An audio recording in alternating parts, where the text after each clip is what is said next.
All right, we live, y'all. Live and direct, y'all.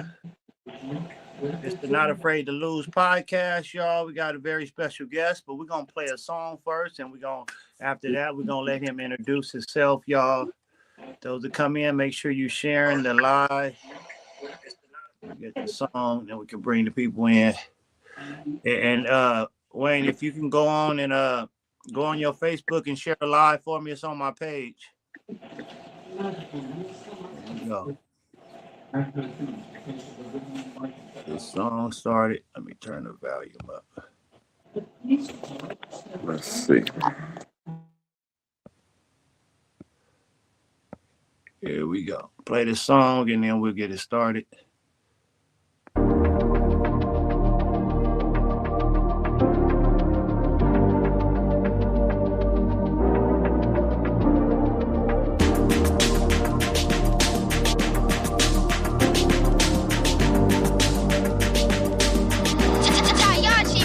What's your name, girl?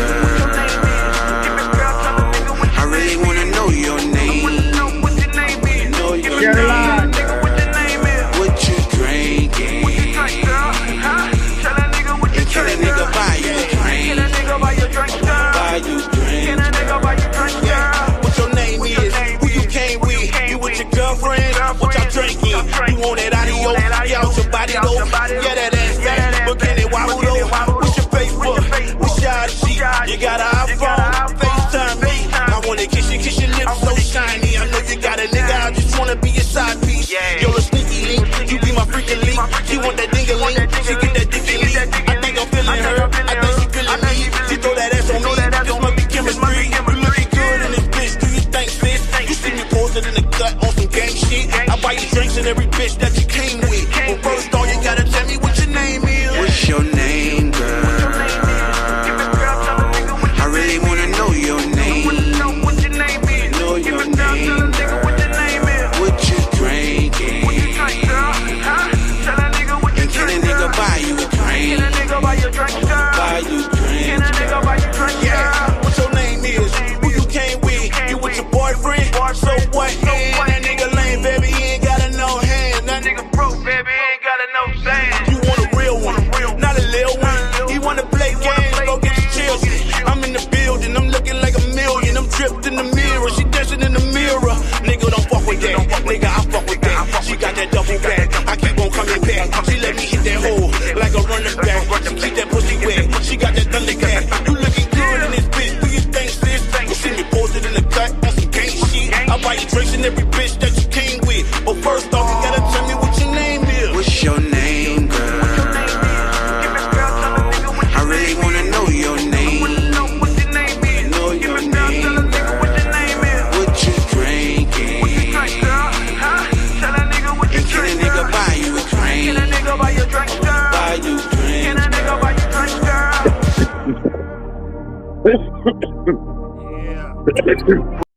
Yeah. Yeah, y'all. It's the second episode of the Not Afraid to Lose podcast, y'all. We got a very special guest in the house tonight, y'all. We got the one and only Insane Wayne. Chris said I emailed you the intro. I didn't get the intro, but we'll run it on the next one. We definitely got an intro song for the podcast now, but we'll wait till next week. What's going on with you, bro? Oh man, not too much. What's good? What's going on, brother? I can't hear you. Can you hear me? Yeah. I can't hear you. You can't hear me? Go out and come back in.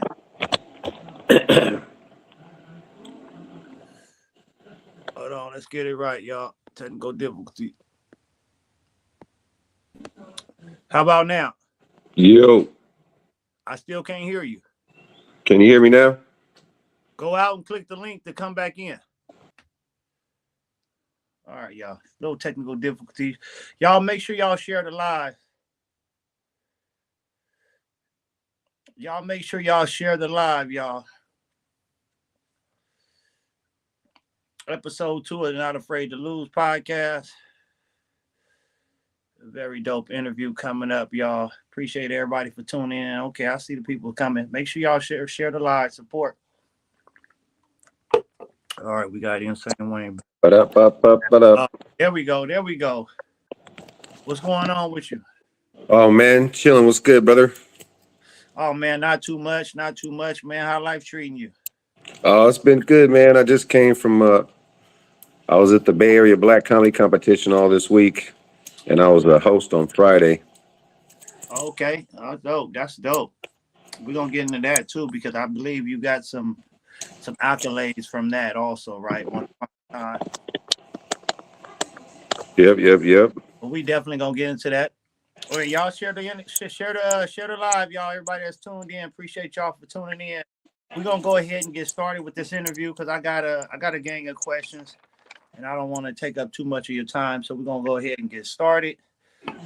First, can you tell us a little bit about yourself, like where you from and how was your upbringing? Shit. Right here, born and raised in Stockton. My upbringing was cool. I lived with my grandmother on the south side, on the other south side, not the not the fairground south side, but on the other side of the tracks. Shit, man. I went to Hamilton, went to Edison, graduated from Edison. You know, been all over Stockton.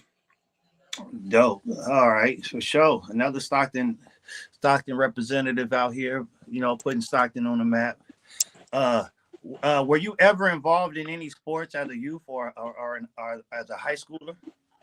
Oh yeah. I played in my youth when I was teenager. I played for St. Gertrude's, and we won a championship over there. And then I continued to play basketball when I went to Edison, and I played basketball and football played basketball, football, and ran track. Basketball, football, and you ran track, huh? Three sport athlete. Yep. Okay. Any success in high school? I know you won champion at St. Gertrude's, but you know that's Edison. We was Edison. We didn't win no champions, but we was winning fights though. Wait, here's the main thing. Did y'all beat Franklin? Shoot, yeah, we beat them. They beat us. It was back and forth. That was like the best games ever. Super rivalry games. Okay. Like super rivalry. Like those was like the best games to come watch, man. Out of any other games that played, and back in them days, Edison versus Franklin. Definitely. Everybody was a pack from wall to wall. Packed. Standing room only. All right, for sure. From my understanding, years ago, you was involved in a horrific incident. Can you tell us a little bit about that and how that affected you? Yeah, man. I was at a bar and I ended up getting shot, and in getting shot, it rendered me paralyzed, and shoot, from that day I couldn't walk. I have chronic sciatic nerve pain all the time, but in the beginning, it was tough in the beginning. I'm not gonna lie. It was tough in the beginning, but then once I got used to it and, once I fell into the person I was going to be, it was just like a whole new life. Yeah, it is what it is. They just thankful to be alive though. Facts. Right. Yeah, definitely a blessing that, God spared your life. And that's it's rough growing up in Stockton because those are things that we face just going out just to have a good time. And I know you wasn't involved in nothing like that. So it just happened to be at the wrong place, wrong time type of deal. Well, no, there's not really no such thing as wrong place, wrong time, bro. Because I'm God's child, so I should be allowed to go anywhere I wanted to go. It was just, people was having a misunderstanding, and, I got involved to try to help a nigga out. It really wasn't trying to fight, trying to really break it up instead of fighting. It spilled over into the streets, man. And, Stockton street life is different out here. Definitely. Yeah, so they say if you can survive in Stockton, you can survive anywhere. Yeah. So even with your condition that you are still involved in sports, from my understanding. So what sports do you do and what motivates you to keep going doing sports, definitely being paralyzed? Oh, well, because I played sports when I was so-called able-bodied. So when I found out that they had sports, wheelchair sports, that were here close by that I can go play for. I instantly gravitated to that. Like my first sport that I did was wheelchair basketball. And I've been playing that now for like what, 10 years, 12 years. And then my second sport I play is wheelchair softball. Dope. I mean, I seen that too. They even had that on TV before, the wheelchair basketball. Yeah, it's pretty big. Like right now, my team that I'm playing with right now, we're on our way to the Nationals next month. So okay. Nationals is like, you know, the NBA All-Stars where, you know, you're going for a championship. How many points you averaging? You any good? Oh, hell yeah. I'll be smashing. You be smashing? Hell yeah. It just depends, bro, because like I'll start off hot. And you know, in the tournaments that we play, I'll start off hot, but then, you know, I'm old. My shoulders get old after a while. I'll be just, let me pass this. I ain't going to shoot too much unless I need to. But, you know, I average about 20 to 25 points. Oh, dope. Putting up some numbers. Okay. I definitely dig that, you know, keeping it going. And that's very encouraging. You know, you're not letting nothing stop you, you know, your condition stop anything. That's why your story is so deep and so important to be heard. You know, oh yeah, you know, definitely when we're dealing with the youth and the kids and stuff out here, to let them know, man, you gotta keep pushing, man. You can't give up. You gotta keep pushing. Can't be afraid to lose, man. facts. Because the first sport that I gravitated to was flag football. I coached my son in flag football, and he started out when he was like 4. I'm gonna get to that. I got that coming up. Oh, okay. You want to go down the list? Yeah, when I be doing these interviews, a lot of people get ahead. Like I'm gonna get to all that. You know, I definitely got a list of questions I want to, and we're gonna save that when that time. Let me read some of these questions. I mean, some of these comments. That nigga funny naturally on the regular, when he not on stage. He totally demonstrates not being afraid to lose. Yeah. So I'm gonna get into my next question with that. Not only are you in sports, but you also do comedy. What made you start doing comedy? I actually got dared to do it when I was in college. When I was attending Delta College, I spent a lot of time in Danner Hall bagging on people. And one day, this brother named Larry, he heard me bagging on people as they were coming in, and he was like, "Bro, you are hilarious. Have you ever tried to do comedy?" I was like, "Nah, I ain't never thought about doing no comedy." And he was like, "I got an open mic here tomorrow. I dare you. I'm gonna challenge you to go home and write a set and come back and perform it." And shit, I didn't know nothing about writing no set. I didn't know nothing about how to do none of that. So what I did was just wrote down like 3 topics, went up there, talked about those 3 topics, made it hella funny, and shit, I had everybody dying laughing. Yeah. And so from that point on, you know, the nigga took me to Sacramento to this club called Laughs Unlimited for an open mic. And I did that mic, killed that. The owner of the club, he was like, "Hey man, I'm looking for a fresh new comic I can book for this weekend. Can I book you for this weekend?" I was like, "Oh, hell yeah." He was like, "So how long you been doing comedy?" I was like, "Oh shit, this is my first day on stage." Damn, he thought you was a vet, huh? That part, bro. He was like, "Come back when you got more experience." I was like, "Shit, all right." So that itself challenged me to find comedy, find where it was at, and I chased it all around, bro. Became a professional at it. Dope, man. Yeah, you've been doing your thing for how long you been doing comedy? About 25 years now. 25 years. Oh, you a real vet now. All right, so who are some of your inspirations in either comedy or sports? Shit. My inspirations in comedy. Shit. I like Dave Chappelle. You know what I mean? I like, you know, it's a lot of new cats, a few new cats that I like, you know what I'm saying?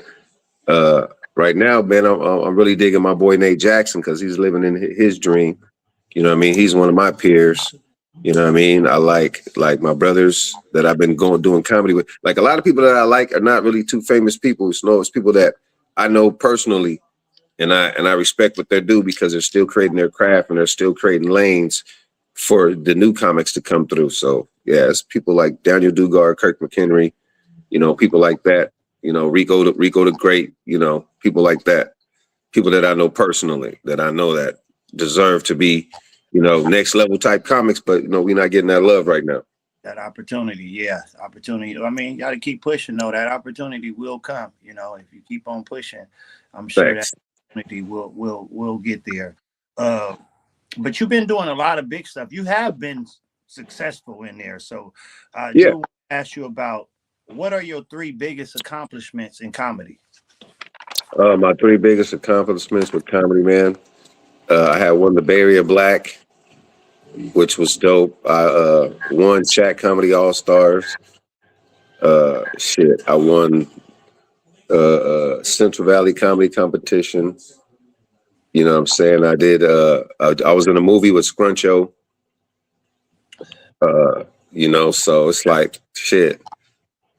You know, shit. I've been able to travel. I've been able to travel the world, man. Yeah, just all through comedy, all through the blessing that God gave you. Fact. That's dope, man. That's dope. Too, from my understanding, you also, because I thought you was gonna bring this up, you also were just recently on America's Got Talent. Fact. PT. Can you tell us how was your experience with that, and you know the ins and outs of that? That was great because the season that I was in, you really couldn't go audition. You actually had to be, you know, chosen. You know what I'm saying? And so I got chose, and you know, I did a good representation, and so the AGT team wanted to work with me. So you know, I ended up going out to Pasadena and staying out there for like a week, just going through the motions of doing America's Got Talent, you know, doing the background stuff, doing the interviews and taking pictures and, you know, doing all the TV media stuff. Is like crazy. It was really, really crazy just to see all the other talent and just to see how the show works, period. Yeah, and you actually was featured on the TV, on the actual show. Yes. And a lot of people who were there, some of them people didn't get featured. Some of them people didn't make TV because in the beginning, I was told that my set wasn't gonna air, and so I was kind of down. I didn't tell nobody. But then as they got closer to the show ending, to the first rounds ending, they hit me up like, "Hey, we are gonna show you," and I was like, "Damn!" So shit, I did a watch party in like 2 days. Because that's all the time I had from when they told me that they were going to air my set. So, you know, I was blessed to have that happen, you know? Yeah. So when they told you they were going to air it, did you feel like you still had a chance to make the actual show? Or you just felt like, hey, I'm just taking whatever I'm given and I'm running with that. I'm proud of that, even if I don't make the show. Well, at that point, bro, I thought I was going to make it because I got 4 yeses. You know what I'm saying? And when you get 4 yeses, that, you know, when you normally watch the show, when a person get 4 yeses, that helps them advance to the next round. Well, in this case, it didn't help advance to the next round because people actually had to go online and vote. And I didn't know that until like the votes were closing, until it got closer to the votes closing. And then that's when I just had to put the word out, like, I need people to vote. And, you know what I mean? By that time, shit, I really didn't have a chance. Yeah, because I remember that we was all rooting for you. We thought we was gonna have our next Stockton representative to actually win America's Got Talent. You know, shout out to Brandon Leak, who's done an amazing job on there. So, you know, we thought we definitely was gonna get number 2 with you doing your thing on there. But hey, we was bro, proud. Me too, bro. I was ready. You feel me? I had everything ready, set to go. I was ready. I mean, and that's crazy to get 4 yeses and still don't make it. So everybody told you yes. Basically, 4 is 4 judges, right? Yep. So everybody says yes to you, and you still don't advance. Like, if you noticed in the show that they didn't advance any comedians, like didn't no comedians advance. You know what I'm saying? Because my boy Shuler King, he got 4 yeses. You know what I'm saying? And shoot, he didn't advance either. You know what I'm saying? So it's like, okay, I don't feel as bad because he had a bomb ass set too. You know what I'm saying? And he got 4 yeses right away, just like I did. So I'm thinking, man, we about to be battling on this show, me against him, you know, and shoot, didn't know comedians go through that. You know, I was like, you know, damn. But I was just at that point, I was happy to just had even been seen on TV because America's Got Talent's platform is so huge that, you know, I mean, I ended up getting like, man, damn near 12,000 friends. Yeah, that helped you out. Yeah. So sometimes even when you lose, you win, you know. Sometimes you know, Facts. all losses ain't a loss. We got another fellow comedian here. Shout out Penny the Prince doing his thing, man. He said that show isn't for comedians. I don't know the history of the show, but has any comedians ever won? Yeah. Mikey Winfield. Oh, I remember Mikey. Okay. And y'all, you and Tay be bringing him out here. He done a few comedy shows out here. Yeah, they had Kabir Singh was on there as well, another comedian from this area. R.P. Kabir Singh, man. I got to meet Kabir, and I went to a show on a fluke in Reno, and I was outside smoking a cigarette, and Kabir was out there before the show started. And he was out there, and we chopped it up, and he was a cool dude. We even chopped it up after. Mm-hmm. And then the brother Preacher, he won. Penny the Prince said Mikey came in as a finalist. He's saying Mikey didn't win. Well, that's right. Yeah. He was a finalist. Okay. Close enough. Damn it. You know. Hey, he was on TV for a long time. So tell me this. So with all your success that you have had in this comic field, what's up to Penny? That brother right there is super talented. Yeah, I gotta get him on there too. Hey, I'm doing a thing too. I'm gonna talk to you and Penny about. I'm doing a comedy roast, and I'm gonna need y'all to be some judges since y'all. That boy's the king of the voices. Yeah. Shout out to Penny. Penny's still doing his thing in Vegas, man. Have y'all ever done a set together? A show together? Oh yeah, when he was in Stockton, yeah, we used to hang out. I know that brother well. That's how I know he's talented. I done seen him before live in person. Yeah, R.P. Kabir Singh, man. He was a cool dude, man. But yeah, like I was saying, so tell me this. So do you feel like you made it, close to making it, or you still far away from the success you believe that you can achieve? Well, like I've made it in a sense because like when I go places, I get recognized on the streets, which is a big thing for people to be like, hey, let me take a picture with you. Hey, can I get an autograph type thing? But as far as like financially, no, I haven't like made it. But as far as like notoriety, being a household name and people know me and people speak of me who don't even know me and comics hear of me and can't wait to meet me, I've made it. Yeah. But you do get paid. You do get paid shows, right? Oh yeah, man. Yeah, I know. Yeah, you ain't doing all that for free. Yeah, that's what's up. So, like it's just something that you was gonna get into earlier. So you also coach football. What got you into coaching, and how long were you coaching, and what did you love about coaching? How I got into coaching, me and my wife, we signed my son up for football, and the coach kept coming to practice with a clipboard and the football. That's it. Didn't have no jump ropes. No jump. He didn't have no cones. He didn't have no flags. He didn't have nothing. So I went out and purchased the stuff and like pretty much donated it to the team. And then I ended up helping because like one time he didn't come to practice, huh? Like one time he didn't even show up to practice.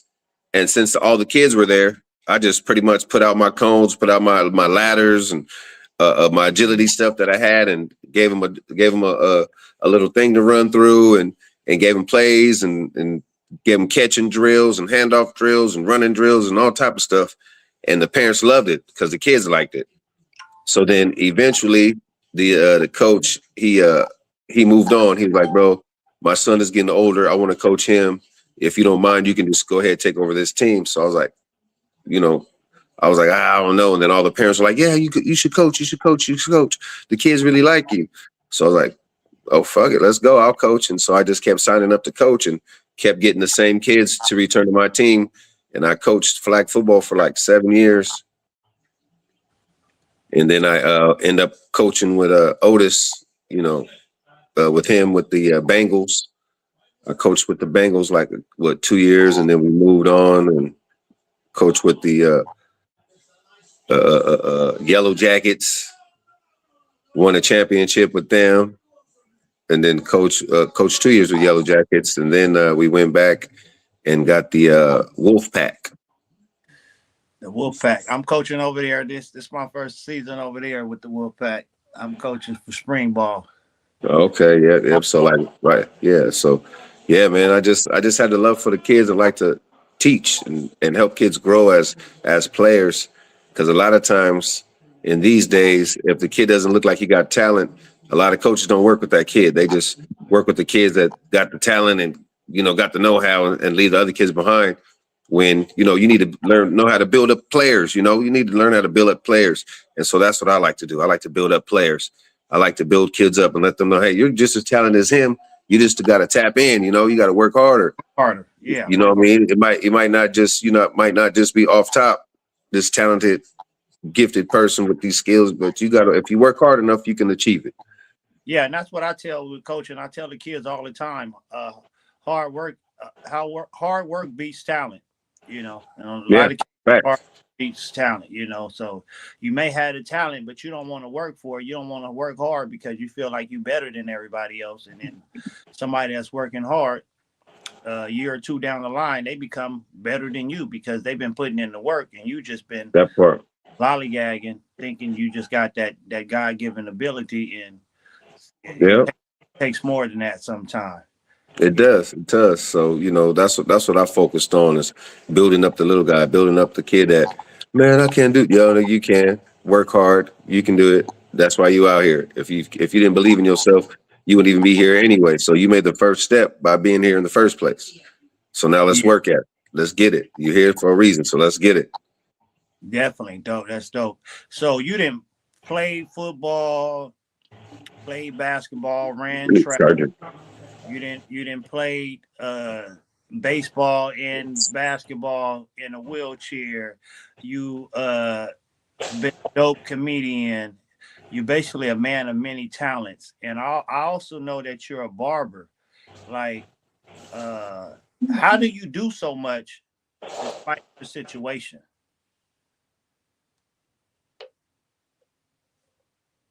You there? You froze up? I don't know. I think he froze up. Oh, technical difficulties. He's frozen. He just stuck there. Wayne. Oh. There you go. Okay, there you go. I was like, what he doing? He doing the skit on us? Your whole thing froze.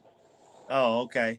Yeah, so like I was saying, so you're a man of many talents. Also know you're a barber. How do you do so much despite your situation? Despite being in a wheelchair and stuff. How are you able to do so much in that? I do a lot just to motivate other people in wheelchairs. I do a lot just to let them know that if I could do it, you could do it. Type situation. I do a lot to even motivate people who walk. You know what I'm saying? Like when I go to the gym, I used to do the CrossFit. And when I used to go to CrossFit, I used to work out. And people used to look at me like, man, if he could do it, I can do it. You know what I mean? Type situation. And they'd tell me, man, Wayne, bro, you be having me motivated, bro, because you be working hard and I be feeling tired and lazy. But then I look at you like, this kid is going, bro. If I can do it, he can do it, type situation. So I do it to motivate others, man. Yeah, definitely more. That's definitely motivation because you see somebody else working hard despite what they may go through, and it definitely helps motivate you. Like if you can do it, I can. And that's what I tell anybody. If I can do it, you can do it. That's why I tell the kids coaching. Like, man, I'm in my 40s. If I can sit and jog the whole lap or run the whole lap, I know you kids could do it. So what y'all walking for, with my old knees, So definitely. So out of playing sports, coaching, sports, comedy, and being a barber. Which one of those give you the most joy? Which gives me the most joy? Shoot, comedy. And why is that? Because because through my joy, I give people joy. When people feel bad down and out, sometimes people need a good laugh. Sometimes people need to get rid of pain. A lot of times you get through your pain through laughter. So I'm there through my joy, through my funniness. I give other people joy. I give other people happiness, and that's what I like. Yeah, definitely. Because laughter helps a whole lot, man. Because I be down and out. You know, I'm kind of funny, so I be kicking the funnies and stuff, and that keeps me going and keep me from being depressed and down and out. You know, just laughing and and making other people laugh. You know, because you never Yeah, know how you can affect what other people is going through. They may have needed that laugh. You know, facts. they may have gone through a lot, and that laugh has set them on the right path. Oh So yeah, but every time I perform somewhere, I get that. Man, I really needed this laugh tonight. You made me laugh so hard, so I had tears in my eyes. I really needed that, and I was like, "Well, you're welcome. You deserve it." yeah, definitely. All right, so I kind of got a lot of the question out the way, but I like to play this game, this either or game on here when I do this. And since we're dealing with a comedian, I got a list of comedians. You tell me either or which one you rolling with, who you think is the funniest. All right. Uh, First we're gonna start off with definitely two of the greats, Richard Pryor, Eddie Murphy. Oh shit, man, Richard Pryor. Richard over Eddie. Oh yeah, man, you can't go over the blueprint. Can't outdo the blueprint. Even with Eddie's movies and everything like that, you still He going. got that from Richard Pryor. Richard Pryor got movies too. Oh yeah, he do got a few, but He got a lot of movies, bro. You better look that up. okay. Yeah, I Richard know Pryor the got one. a lot of movies. I know the one, the Richie Rich one. He was the toy. Oh, the He was toy. That's He was in a few westerns. He was in a few pimp movies back in the day with uh, Dynamite and all them niggas, bro. oh, okay, for sure. All right, this next one, some Yeah, OG. yeah. Richard Pryor was a killer. Okay, she said Richard Pryor for sure. Like you said, real Stockton legend in the house. Uh, I'm gonna get to that, Coley. Don't worry. We got some OGs that have both passed away. Who you going with? Robin Harris or Red Fox? Man, Red Fox can't Red beat the Fox. blueprint. You Red going? Fox was one of the first black comedians on television. Yeah, definitely. You know Red what I mean? Fox. He paved the way, man. You know what I'm saying? He paved the way for a lot of black people to be able to get on to TV and do comedy and do it their way. Yeah, definitely. Red Fox is definitely a legend. Robin Harris is a legend in his own way. I just think if Fact. he wouldn't have passed so early, I think he could have had a more of a legacy that he could have built.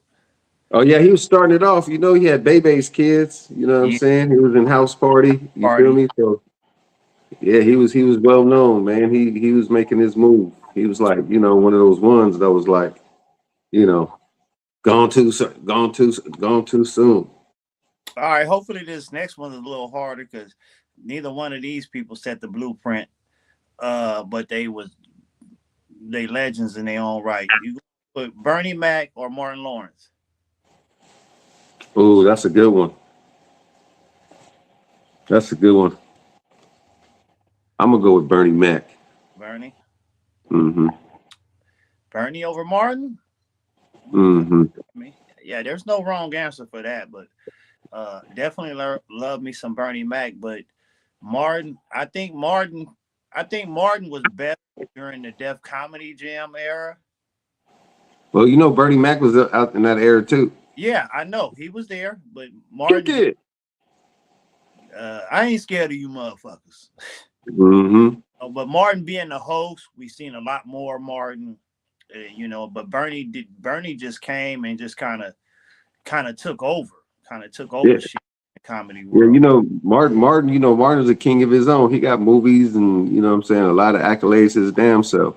You know what I'm saying? He's one of those guys, you know, TV shows and all type of stuff. So you know, you can't take his crown away from him. But you know, when Bernie came on the scene, Bernie was like fresh face.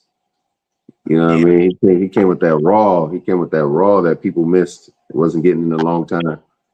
definitely can't go wrong there. All right, this next one, Chris Tucker or Cat Williams? I'm gonna go with Cat. Cat over Yeah, Chris? yeah. Uh-huh. I was with this brother named Boatwright, who was a promoter out here, and he was the first person to bring Cat Williams to Stockton. Oh, is that right? Uh-huh. I hosted the show. Shout Cat out to Williams. Juan Medina. Juan Medina brought Cat out here too. He was managing Cat Uh-huh. back in the days. I'm sure you remember that too. Yep, I know one. Yeah. All right. So you mentioned this one earlier, so I kind of know where you're gonna go with this one, but I'm still gonna ask you: Chris Rock or Dave Chappelle? Dave Chappelle.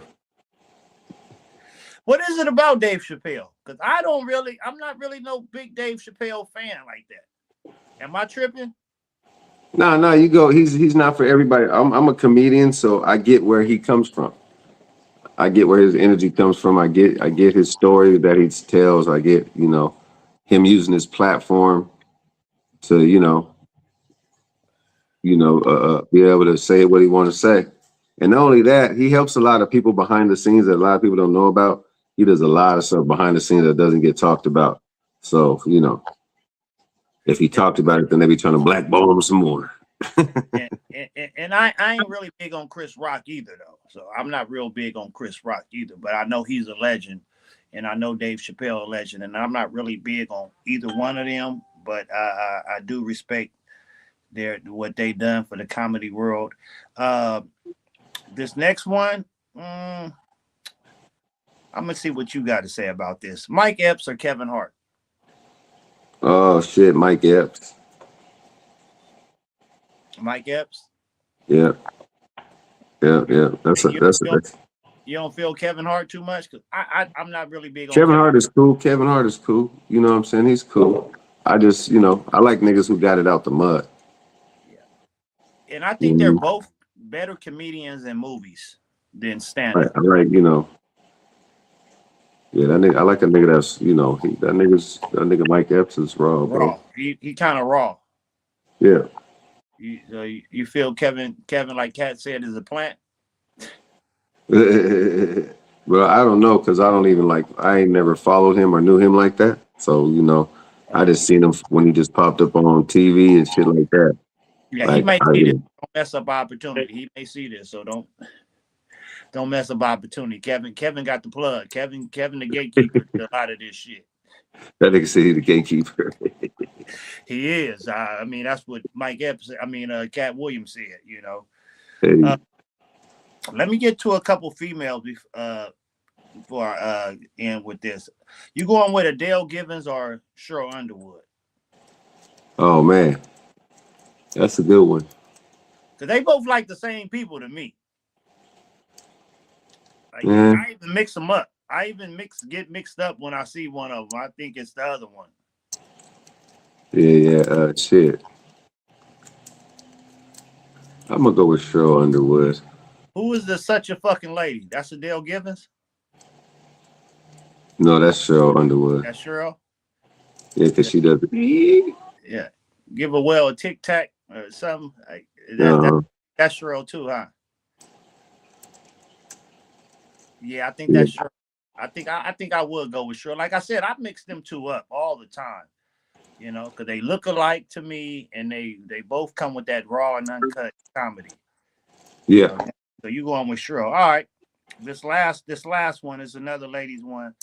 And I know you probably familiar with one of these. I don't know if you're familiar with the other one, but you going with I know you're familiar with both of them, but you probably have worked with one of these or been in the same atmosphere as one of them. You going with Linnell or Samore? Linnell Linnell. Yeah. When I started out in comedy, I used to go to the Bay a lot because that's where the comedy scene was back in the 90s. And so like Lunel was the queen bee of everything out there. She touched everything that was comedy out there. So if you wanted to go to any kind of comedy spot, comedy room, she was the person to get with, to talk to. And so when I got out to the Bay, I linked up with her, and she took me under her wing and was taking me all over Oakland. So are you being biased, or is she funnier than some more? She's funnier. She funnier? Yeah. I don't know. Back in the day, I was a big Samora fan on Comic View and shit, you know. So because you seen her more on television than you seen Linnell. No, Linnell was on Comic View and stuff too. I seen She some. was, but there wasn't. She was, but at the time, Samora was there more. She even hosted it. Yeah, she even was a host of it. So yeah, you definitely seen more. But Samora was just. Samora's raw too, though. Yeah, hella dope. Yeah. But you know, Linnell, she's still, you know, shit. She's a queen bee. All right. She paved the way for me through Bay Area comedy. So you know, shit, I gotta go with her, bro. There's no way I can go against that. So give me your Mount Rushmore female comedians. Mount Rushmore female comedians. You got 4. You got 4 heads on there. Yeah, I know. Let's see. Well, shit, there was pretty much those ones right there. Some more. Lunel, definitely. Shit. We can go with Cheryl Underwood. And shit. You got Who Miss else is there? Laura. You got Miss Laura. You got Camacho. Oh yeah, Melanie Camacho. She's a monster too. So who you got in that last spot? You said Linnell, some more, Cheryl Underwood, and who that 4th spot? I'm gonna go with Melanie, bro. I like her too. She's raw too. Yeah, she is. Yeah, she is. She is nice. I like But her. you know what's crazy though? It's a lot of new women though that are killing it. I can't even think of their names at this point, but it's a lot of new chicks that are killing it. Cause I just worked with who's that chick's name? Damn. She has a Netflix special too right now. A black woman? She has a Netflix special right now. Damn, what's her name? I just did a show with her. She ain't that goddamn good if you forgetting her name, man. Insane. Oh, because I don't work with her all the time like that. But she's funny, bro. Like that was the first time me working with her. She killed it. She destroyed it. And then I seen her Netflix special. So yeah, she's hilarious, bro. Like when I think of the name, I'm gonna let you know. Okay, I want to check that out. So what would be your Mount Rushmore for the fellas, the men? Oh shit, man.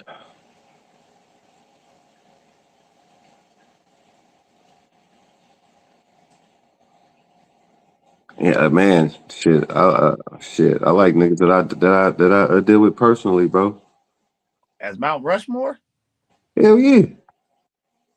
The niggas I fuck with, bro, is 10 times funnier than a lot of these niggas that's famous, bro. That's got the spots, bro. Come on, man. So all right, so name. You know what I mean? Because I could easily sit up there and be like, oh, Red Fox, Eddie Murphy, Richard Pryor.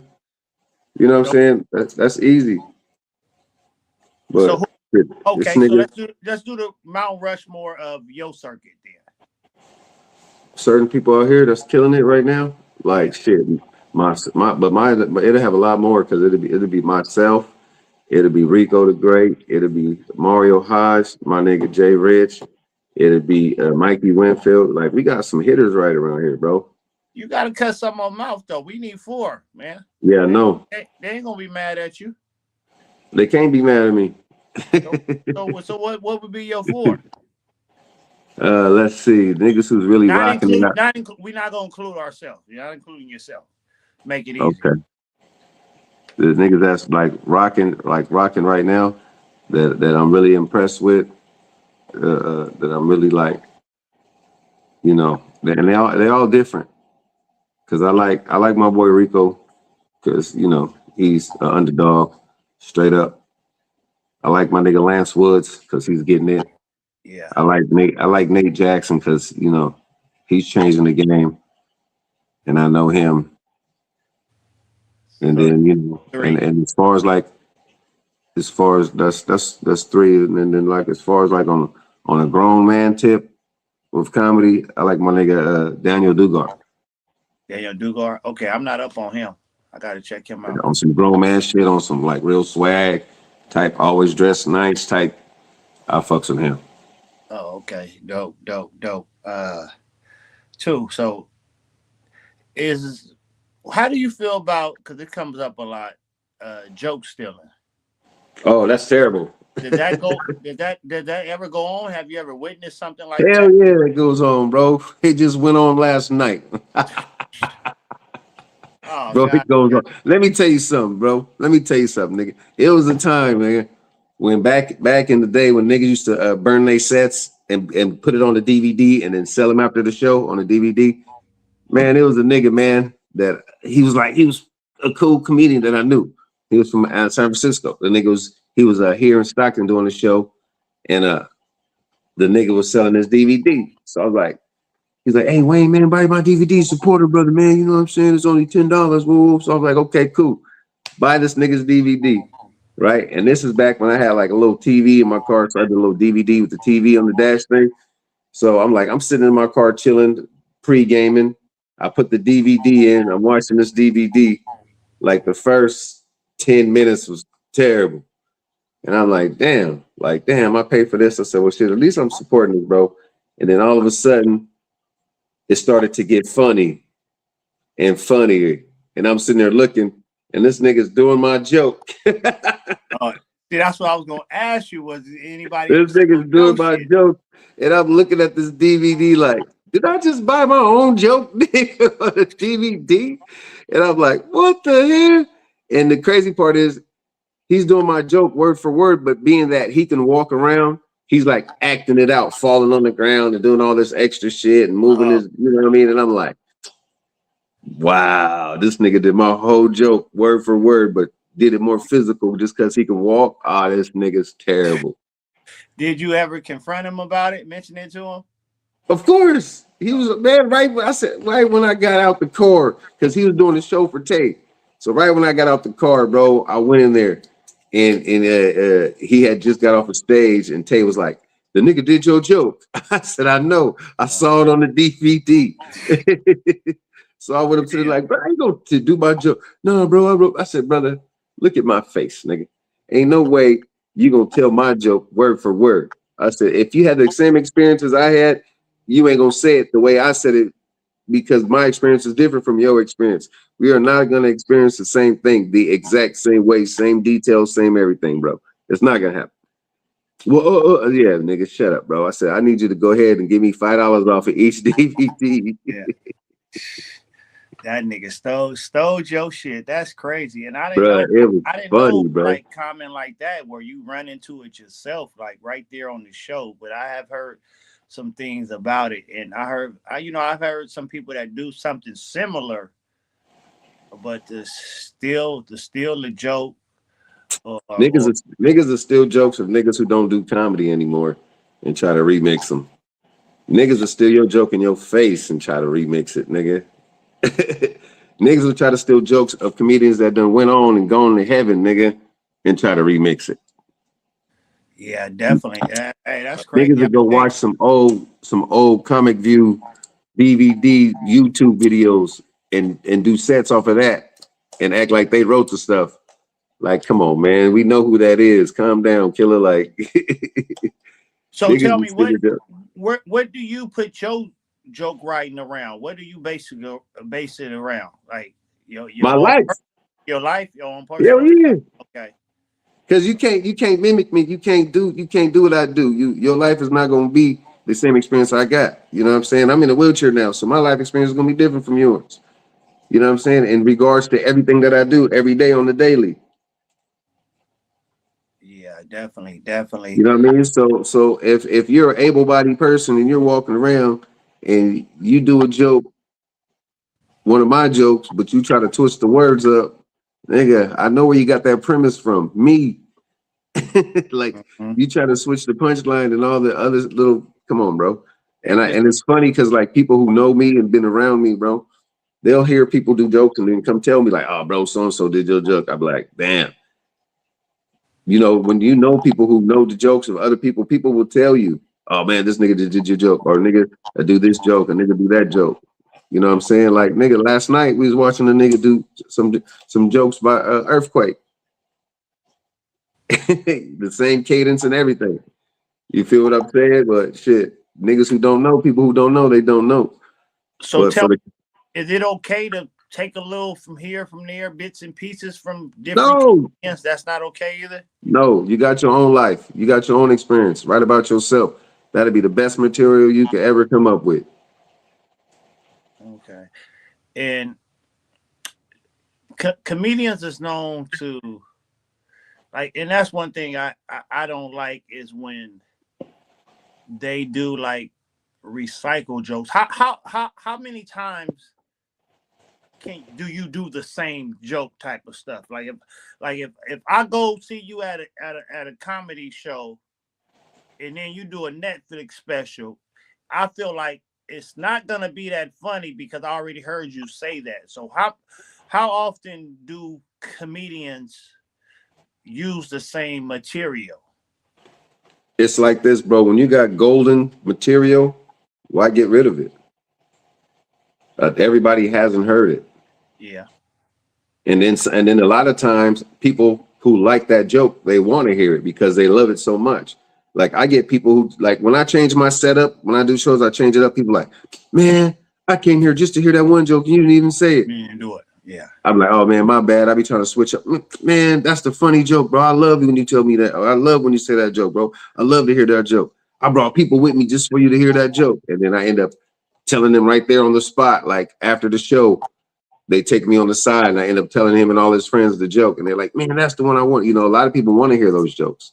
Sort of like musicians. Like, man, we came here to hear this song and you did all your new songs that we don't even know. Yeah, So, facts. you know, came here to do, we wanted to hear this. And you Facts. brought all of that. Okay. I understand. Yeah, people got certain things about you that they like.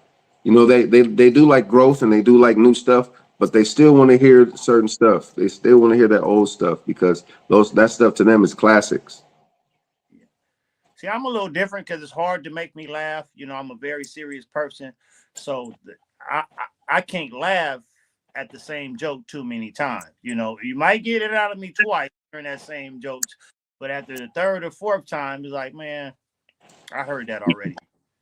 It's crazy that you say that because a lot of times people be like, man, I done heard you told that joke over a dozen times, bro. And every time you tell it, gets me every time because you always say something different. You always do something different. Your facial expression is different. Something's different about it that even though I know it and I know the punchline and I know, it's always something different. Because once you get used to saying it, you kind of add little twists in it. Am I right? Yeah. Like you kind of. Oh yeah, you always want to build. You always want to build. You know what I'm saying? You always want to add taglines, stretch the joke out, give it some life, give it some girth. How important is setting up the punchline, setting up the joke? You know, do you find that important? Like the storytelling, the setup. Do you build the punchline, or you just like straightforward with the jokes? Nah, everything for me, everything is a buildup now because I'm not like a a 10-minute comic, 15-minute comic. Even though I'm a headliner, so bro, I work on hour sets, 2-hour set. You know what I'm saying? So like I like the buildup, I like the storytelling, I like to take you on a ride and build up to boom, boom, boom. You know what I mean? Build up to the final cut scene. Take you on this little ride with me so you can picture it and be, where I'm at. Yeah. So you can see, because a lot of people like to be taken, they like storytelling, they like to, visualize it in their head, in their mind, and they're like, oh my God, that's crazy, that's nasty, or whatever the case may be. When they visualize it in their mind, you got them, they're with you now. They want to hear the rest of it. And a lot of times you could tell jokes that, when the people will ride with you so much with the story, they'll be on the edge of their seats and they can't wait to hear the punchline. You got them drawn in, you got them reeled in. you got them reeled in. So you know, yeah. Another thing comedians go through. How do you deal with hecklers? You tear their ass up You roast their ass. off Now, top, bro. now You off want to the be a dome. part. You want to be part of the show. Let's be part of the show. Because of the Now, fact that why would you come to a show to heckle me when you paid to get in here? now it's taking you back to your old school roasting days.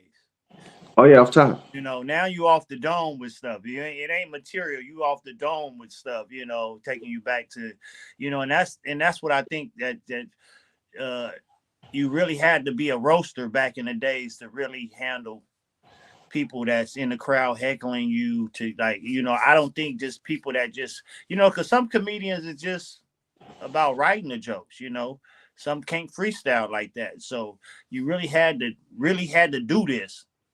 Back in the day, you had to grow up battling, bagging and roasting people to go there with people. And I feel like it's a lot of comedians that's good at that. Hell yeah. A lot of people got that in their bag, bro. Yeah. You know what I mean? A lot of people got that in their bag, and a lot of people are achieving that in their bag because they're being around it so much that, you know, shit, eventually you're gonna be a part, you're gonna know too, you're gonna learn too. You're gonna learn how to chop somebody up. You know what I mean? You're gonna learn because hecklers are the worst people. It's like, why would you come to a comedy show to come heckle somebody? It's crazy to me. What do you feel about the internet comedians versus the ones that's grinding out there in the small circuit? Do you feel like they had advantage? Do you respect them? You know, the Mojos, the Bubba Dubs, those type of internet sensations. Do you comedians give them the same respect as the ones y'all give the ones that's in the? I mean, they be in the small circuit too, but they got they popularity from Facebook or Instagram versus the one that got their popularity for being in the circuits. Oh yeah. A lot of time, yeah. Like me, I like the people who've been on the grind, the hustle, the niggas who just got it because a lot of times those dudes can't even cut it in a real comedy club. They can't cut it in front of real people. They so used to being in the audience with nobody around. Once they get in front of people and people looking at them and you know what I mean, they staring at you or you nigga make me laugh type shit. A lot of times them niggas ain't funny, bro. Yeah. They're not funny at all. They try to live off that internet shit and people like, nigga, tell me something funny, nigga. Like we heard all that, you know what I'm saying, on the internet. Tell me something funny. Tell us some jokes. And a lot of times them cats can't even cut it. Though I never saw Bubba Dub in person, I think he's more of an internet type of thing. But Mojo funny as fuck in the circuit too. Oh yeah, Mojo Brooks. Yeah, he's doing his thing, bro. I find him funnier when I see his stand-ups in the circuit than I see his little internet skits and stuff.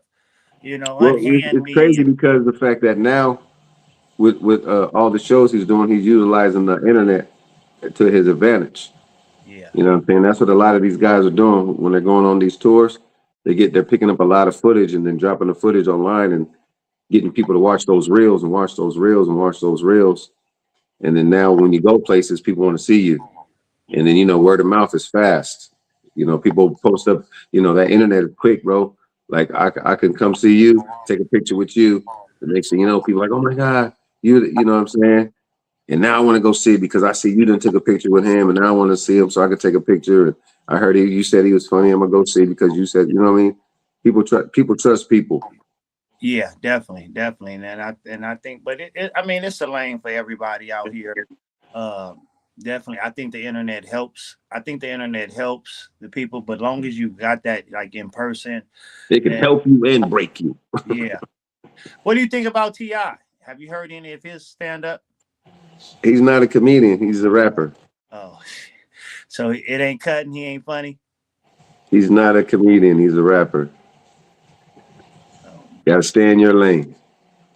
He be getting booked though. He be getting booked for some shit. He's T.I. Why wouldn't they book him? He's T.I. He's gonna bring a crowd. People's gonna want to come see him, regardless if he's funny or not. You know what I'm saying? Because at the end of the day, if he ain't funny, he can always rap me a song, nigga. Yeah, you feel me? Do 2-3 songs off your album or something. You know what I mean? So, you know, he at the end of the day, he always gonna have something in his bag to give to the people. But he's not a comedian. He's a rapper. So what would you tell like young up and coming comedians? What advice would you give them? Work on your craft. Work on your craft. Work hard. Be a writer. You know what I mean? Be a writer. Be confident. You know what I mean? Believe in what you say. You know what I mean? Say what you believe. You know. Don't let anybody tell you different. Always fight for your dream. Always continue to push forward. Another question I have for you too. Do you have like different segments for, like, say you go into a white crowd versus a black crowd? Do you switch it up? Do you because you got to be different in different atmospheres? Did that ever play a part with you? Nah, I don't have to change up nothing but just wording. My jokes are for everybody. Okay. There is no race restriction with what I say, and that's how I like it. Because I can say the same jokes I say to these black folks, I can say to these white people. I just gotta don't say nigga so much, don't say bitch so much, don't curse so much. You know what I'm saying? Okay. You know what I mean? Like younger black crowds, they like the cussing, they like the vulgarity. Older black crowds, they don't like the cussing so much.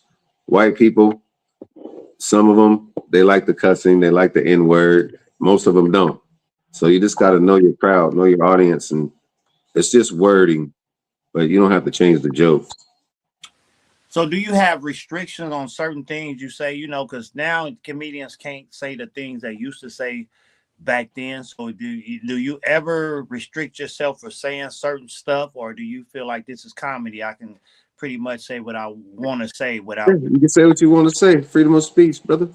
You freedom of speech, baby.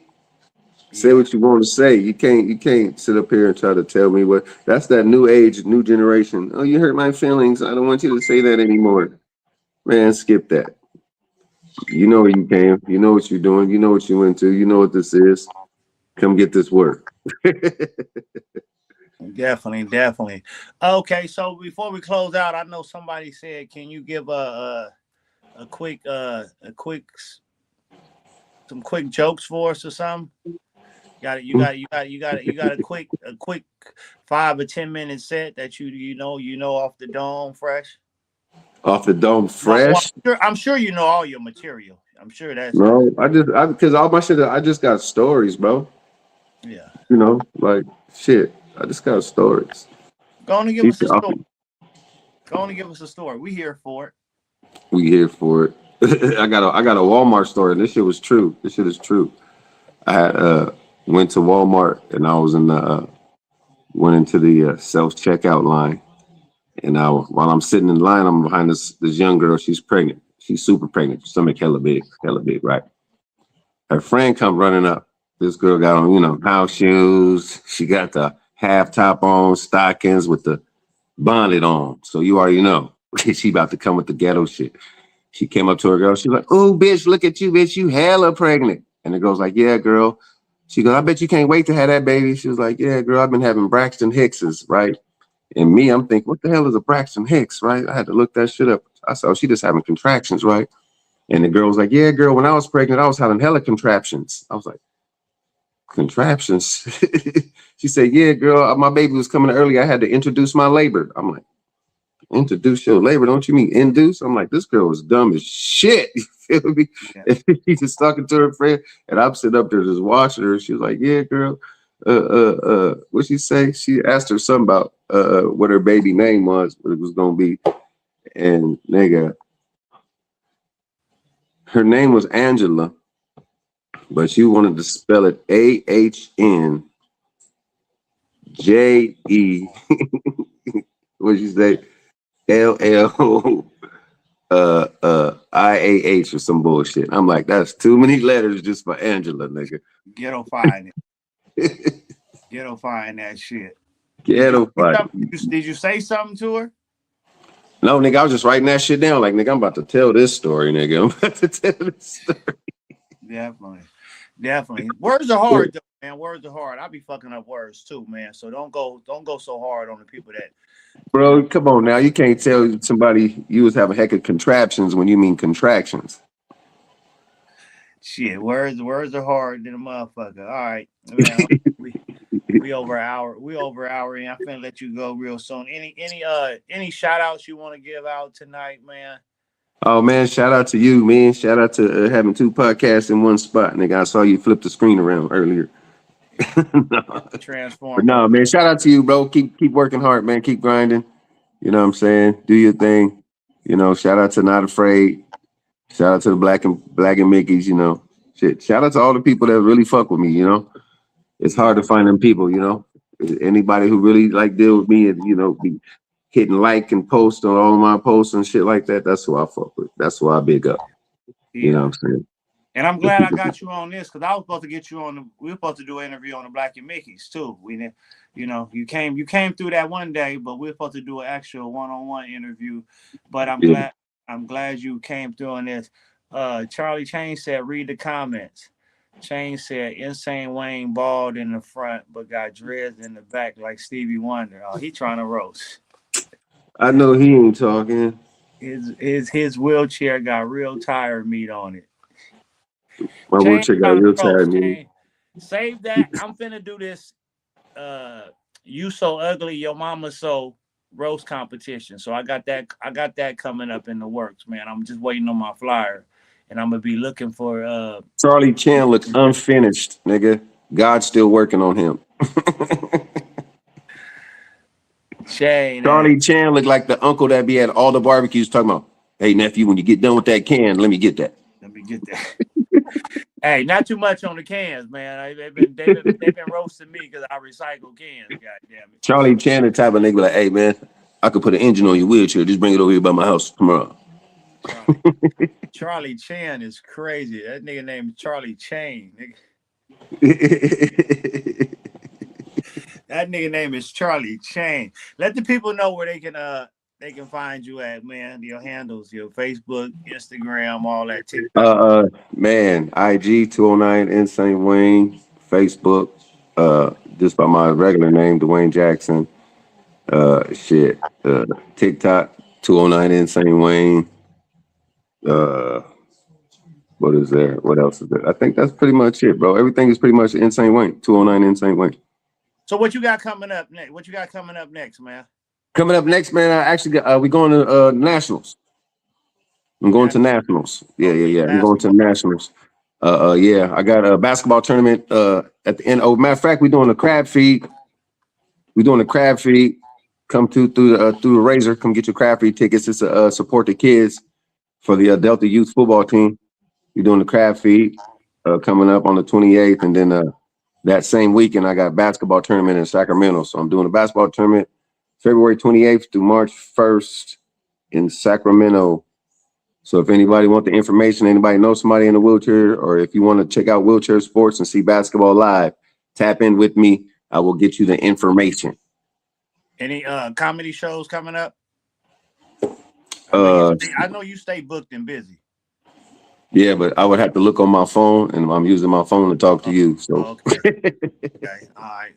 For sure, man. Yeah. Post it. We make sure we get that information out there, man. Hey, I appreciate what you've been doing for the city, man. We've been talking about the Stockton Legends and the music today. Just want to let you know we dealing with a real Stockton legend here that, you know, give you your flowers while you here, man. Definitely with this comedy, man. You, Reggie, Penny the Prince, Tay. You gotta shout Reggie out though. That boy got the key to the city, baby. City, man. They ain't gave us no key to the city, man. We black. Hey, but he one of us though, bro. So you know what I'm saying? That's already it. I don't know. I ain't seen him give no black people the key to the city, man. We gotta talk about that. Y'all niggas will probably try to really open shit up. Yeah, the real key to nigga, I got the key, nigga. Key to something, nigga. I get free groceries, nigga. I get free meals. Yeah, we definitely think that. But man, keep doing what you're doing, man. We're gonna be looking forward to more, man, of your stuff that you got coming up. You thinking about trying America's Got Talent again next year or something? Definitely, brother. Definitely. You know what I'm saying? Definitely. Yeah, I got it. You know, that's a big platform. I got to try to, you know, go back and get back. Yeah. You was that close, so you might as well. Hey, next time may be the one. Because even Yeah. like Brandon, hearing Brandon's story, Brandon didn't make it his first, I think, 2 times, and then he finally made it through, and he ended up winning it. So yeah, that's Mm-hmm. definitely got to keep pushing, man. Facts. For sure. Well, we've been in here about 1 hour and 15 minutes. That's why I'm trying to perfect mark where I'm trying to do my interviews now. Because last week I went 2 hours. I was like, oh, we got to start tuning this down. I had less questions, but I appreciate your time, man. Yep. Thanks for Appreciate you, everything, bro. man. We'll be following you, looking out for what you got coming up next, man. All right. Thank you, bro. All right, have a good night. Hey, you too. All right, y'all. Y'all make sure y'all share this live, y'all. Next week, we're gonna have the head coach of the Chavez High School Titans coming up, Derek Graves Jr. So that should be a dope interview. Shout out to Insane Wayne, been doing this thing. First key was to someone whose first time in Stockton. Oh, no, I think Joe Coy been in Stockton before. If you're talking about Joe Coy, I think he did a show out here before. I don't know. I think so, but I may be mistaken. Uh, but yeah, man, shout out to Insane Wayne, man. He doing his thing from basketball to cutting hair, comedy, man. The true definition of not afraid to lose, man. Just pushing forward, no matter what situation you going through, or what situation you in, man. You just got to keep pushing, man. Not and you can't be scared to lose. Win, lose, or draw. You gotta get out. You gotta get out there. You gotta push forward. In order to win, you gotta take the chance. You gotta take the risk. No risk, no glory. Period. Charlie Chain said, I need to get my daughter on here. Yeah, we definitely need to get your daughter on, Chain. Hit me up. We'll talk about a day we can get her on here. Because I in the future, I do want to start running 2 interviews, an episode. That's why I wanted to get them down to like an hour and a half, no longer than an hour and a half, hour 15. So maybe the segments would be like 2.5 hours. I can do 2 interviews in 2.5 hours. So last week was it went long, and then we had 2 people, but the first interview went damn near 2 hours. So I said, I got to cut the interviews down a little bit. Definitely if I want to do 2 people a week, but definitely was a dope conversation, dope interview with Insane Wayne, y'all. He got so much more coming up in store. He's not done yet, y'all. He's not done doing his thing yet. So y'all make sure y'all go follow him. Make sure y'all go support him. We got a lot of talent in Stockton, man. A lot of people doing their thing out here and really putting on for the city. So, but we gotta support our own though out here. So in order for these comedians, these sports, these athletes to grow, we got to make sure we are supporting them, and help out. So I got a lot more dope interviews coming up. So y'all make sure y'all stay tuned. I will be putting the word out there as we get more people. Like I said, I'm working on some people, y'all. I'm working on some people. So as soon as we get the confirmation, we'll put it out there. I definitely want to get some of the youth on here. I want to get some of the NFL players that we have from Stockton on here. I want to get some of the college players that we have from Stockton on here. We just want to broadcast and promote local sports out here in the 209. And right now we kind of focus on football and basketball, but we'll be having soccer, we'll be having baseball, we'll be having a lot. We'll be promoting a lot of different sports out here, y'all. We're not just going to keep it to basketball and football. We're going to give everybody a platform to be heard and be seen and help them get their story out there, y'all. So y'all make sure y'all continue to support, man. Make sure y'all share this live and continue to go up. And, so let them know, man. If they ask you, let them know you're not afraid to lose. You're not afraid to lose, y'all. So with all that being said, it's your boy, your host with the most, Mac a lot. We're gonna keep going up, y'all. Y'all gotta keep supporting though. Hey, we got something big in the city coming up, and we're gonna build this platform huge and be one of the biggest sports platforms in Northern Cali, y'all. So we got that coming up. We just on episode 2, y'all. So hey, we gonna build and they should come, y'all. So keep helping us build this thing brick by brick. And like I said, I see this being one of the biggest sports podcasts in Northern Cali. Eric Culpepper, baseball season is just starting for the youth. Yeah, Eric, and when I get to the baseball, I know you deep off in the baseball. I'm gonna need to get you on here, bro. I'm gonna need to get you on here because I know you've been deep off in the baseball atmosphere. So definitely, when we start pushing the baseball, I definitely want to get you on the biggest, most important sports podcast. Yeah, Craig, I'm gonna check my email for that intro. So we're gonna have the intro on here next week. Uh, you hit me up when I was already live, so I can't really stop my live and put it on, but I have it already set up for next week, y'all. Next Monday we got Derek Graves Jr., the head coach of the Chavez Titans, who had an undefeated season and won league champions last year, y'all. So we got the coach. We want to get his story and his grind of how he turned that program around. Definitely being a young black coach out here and putting on for Stockton. So I can't wait to have him on, y'all. Appreciate everybody for tuning in tonight, y'all. But I said this is just the beginning. This is just the beginning. We just getting started. We got so much more coming up, and we will be broadcasting and promoting a lot of different people in the community out here. And too, we're not just gonna do Stockton either. We're gonna branch off through the whole 209 and giving everybody a platform. Maybe it'll help to some of these colleges they trying to get in, hearing people's stories and stuff. Maybe this will help promote and encourage youth athletes to go hard, to grind hard. Let them know they being recognized out here. We see them. We gonna let them know we see them. If nobody else see you, we see you, and we want to encourage them to do everything they need to do, definitely to get to college and maybe to the NFL. So that's the most important thing is that free education, getting to college. So with all that being said, y'all, I'm out. I'll holler at y'all next time. We're not afraid to lose.